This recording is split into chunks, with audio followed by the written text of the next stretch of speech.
may tentative na full day event. May may tentative na schedule na hanggang the end March. campaign period. Oo, parang ang mauuna is Central and Northern Luzon. Tapos babalik siguro Southern Bicol. And then we go Visayas. Parang ending is like that. Pero yung sa 12, yun yung proclamation. Ang tawag ng proclamation rally. First rally.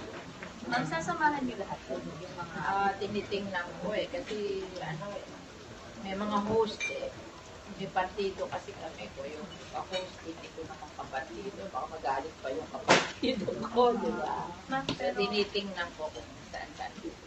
ma'am, pero kayo sa MP, wala na po kayong hiwalay na sa sarili.